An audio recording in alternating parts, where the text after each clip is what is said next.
बिस्मिल्लाहिर्रहमानिर्रहीम। अस्सलाम वालेकुम। आज की जो रेसिपी मैं आपके साथ शेयर कर रही हूँ वो है पालक गोश्त की रेसिपी। इस तरीके से बनाएंगे कि इसका जायका इतना ज़बरदस्त हो जाएगा। ये फुल ऑफ आयरन होती है, जायके से भरपूर होती है। और इसमें अगर आपको लगता है कि पालक में आपको कसेलापन कभी लगे, एंड टाइम पर आप क्रीम का इस्तेमाल करें तो उससे इसका फ्लेवर और भी ज़्यादा बढ़ जाता है। लेकिन जिस तरीके से मैं आज आपको बनाना बताऊंगी, आप देखेंगे ख़ुद भी बनाकर कि इस तरीके का जो जायका होगा वो कितना अच्छा बन के तैयार होगा हमारा पालक गोश्त। थोड़ा सा ऑयल ले लेना है, हमने चूल्हा चालू कर दिया है। ऑयल हमने डालना है थोड़ा, क्योंकि हमने जो इसमें मीट शामिल किया है वो है बकरी का फ़ैट वाला मीट लेना है एक, तो ये इसके जायके को बहुत बढ़ा देगा। पालक गोश्त का जायका अगर हम बकरी वाला या फ़ैट वाला गोश्त लेते हैं, जिसे रवास कहते हैं, या कोई भी हरी सब्ज़ी बना रहे हैं तो हम उसमें यही वाला गोश्त इस्तेमाल करते हैं, उससे इसका फ्लेवर बहुत अच्छा हो जाता है। प्याज को हमने पकने के लिए रख दिया है। अब हम इसमें डाल देंगे आधी चम्मच के करीब ज़ीरा, और बहुत ही कम मैं इसमें मसाले शामिल करूँगी। बहुत ज़्यादा मसाले मुझे इसमें नहीं डालने, लेकिन कुछ चीज़ें ऐसी हैं जो हमें एकदम ताज़ी रखनी है, जैसे कि लहसुन अदरक, वो हमें इसमें ताज़ा डालना है। आप चाहें तो कूट कर डाल लें, ग्रेट कर डाल लें, या पीस कर डाल लें। रखा हुआ अगर लहसुन अदरक आप शामिल कर रहे हैं तो जायके में फ़र्क ज़रूर आएगा। तो ये रेसिपी इतनी मुझे पसंद है, और इस तरह से पसंद है जिस तरह से मेरी वालदा बनाती थी, एकदम ताज़ा लहसुन अदरक कूट कर या पीस कर। तो प्याज देखें आप, जब भी इस तरह की हो जाए तो हमने मटन जो ले रखा है 500 ग्राम, उसे धोकर अच्छी तरह से छन्ने में डाल रखा है। पानी खुश्क हो गया है। जैसे ही प्याज एकदम ये सॉफ्ट हो जाती है, तभी हमने इसमें मटन डाल देना है, ताकि इसमें ब्राउन कलर ना आए। ये देखें कितना साफ़ सुथरा एकदम फ़ैट वाला गोश्त बहुत ही जायकेदार लगता है। इसलिए हमने ऑयल की मकदार बहुत ही कम रखी है। अगर आप इसे बना रहे हैं चिकन में, तरीका भी अलग हो जाएगा, ऑयल भी ज़्यादा लगेगा। आप इसे बीफ में भी बना सकते हैं, लेकिन गोश्त का इंतखाब वही करें, बकरी वाला या फ़ैट वाला। अच्छी तरह से गोश्त की भुनाई करना बहुत ज़रूरी है, ताकि इसके अंदर अपनी जो नमी है वो बिल्कुल ख़त्म हो जाए। इसके सारे जूस को हम बहुत अच्छी तरह से भूनते हुए खुश्क कर लेंगे। अब उधर मैंने एक पूरी गट्ठी लहसुन की ले ली, जिसको मैंने छील लिया है।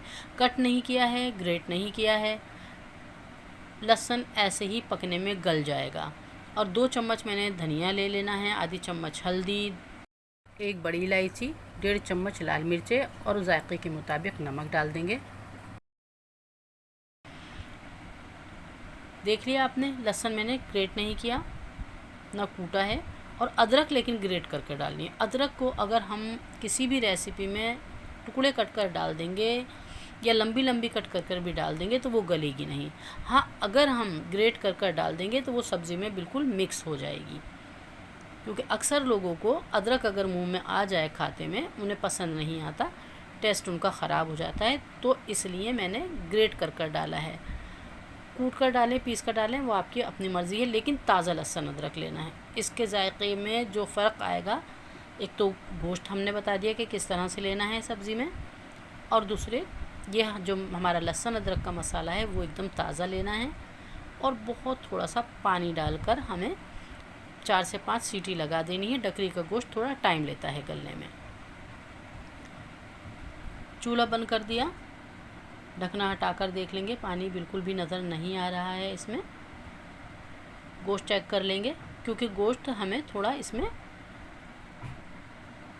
कच्चा चाहिए, मतलब 80% तक हमें इसमें गला हुआ चाहिए। अभी थोड़ा सख्त है, ये देखें, कोशिश कर कर तोड़नी पड़ रही है बोटी। तो इतना ही हमें इसे गलाना है, पूरा नहीं गलाना, क्योंकि हमें पालक के साथ भी इसे गलाना है, इसलिए हमने इसमें थोड़ा टाइम रखा है गलने में। बस अब हमें इसकी भुनाई कर देनी है। मैं लहसुन दिखा देती हूँ आपको। देखें, ये लहसुन हल्का सा हमने चमचा मारा, ये एकदम घुल गया। तो लहसुन की हमें कोई टेंशन नहीं है। हम जैसे ही मसाला भूनेंगे, प्याज और लहसुन बिल्कुल घुल जाएगा। अदरक अलबत्ता नहीं घुलता।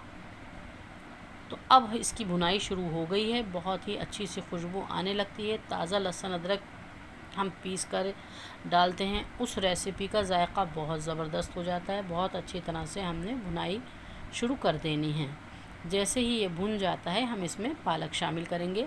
तो आप देखेंगे पालक में मैं दही नहीं डालूँगी, टमाटर नहीं डालूँगी, बिल्कुल सादा ऑथेंटिक तरीके से जैसे मेरी वालदा बनाती थी उसी तरह से बिल्कुल सादा खाना बना रही हूँ जैसे पहले बनता था। ताज़ा लहसुन अदरक पीस कर डालना, सब चीज़ें बिल्कुल सादा। अब मैंने इसमें डाल दिया है 1 किलो पालक। तो पालक को किस तरह से कट करना है ये भी मैं आपको बता दूं, तो हमारी रेसिपी में इतना टाइम ना लगे। तो पालक को या कोई भी पत्ते वाली चीज़ हो उसे पहले बहुत अच्छी तरह से धो लें। धोने के बाद उसे खुश्क कर लें, फिर उसकी एक एक पत्ते से गड्डी बनाएं झटक कर, उसके बाद कट करें। तो हमारे ये पत्ते वाली चीज़ें एकदम पानी पानी नहीं हो जाएंगी जब हम उसे पकाएंगे।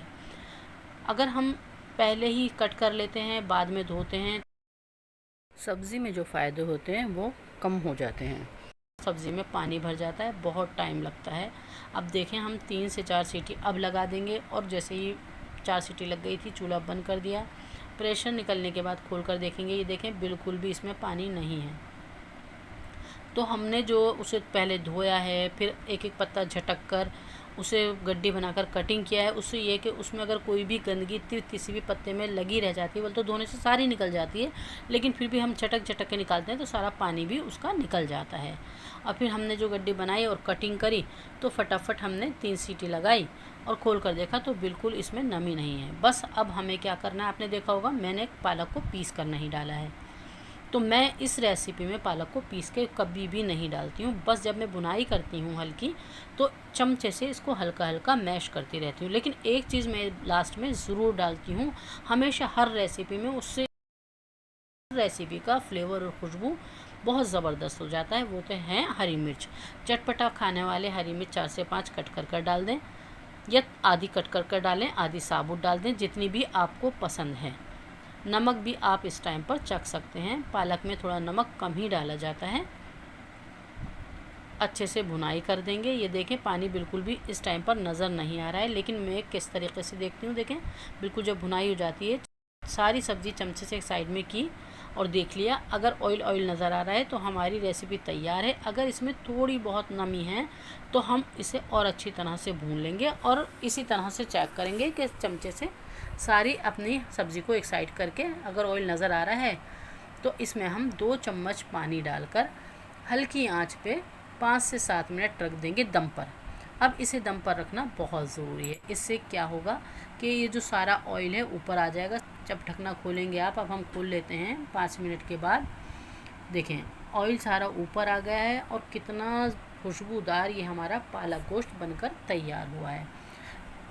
अब इसमें हमें लास्ट में डाल देनी है, हमारे पास क्रीम है तो क्रीम से गार्निश कर लें। अगर आपके पास क्रीम नहीं है तो आप दूध की मलाई मोटी वाली जो होती है उससे ज़रा सा फेंटें और सर्विंग के टाइम पर डालें। इतना जायकेदार ये हमारा पालक गोश्त बनकर तैयार होता है। मकई और बाजरे की रोटी के साथ तो बहुत ही अच्छा लगता है। एंजॉय कीजिए। अल्लाह हाफिज़।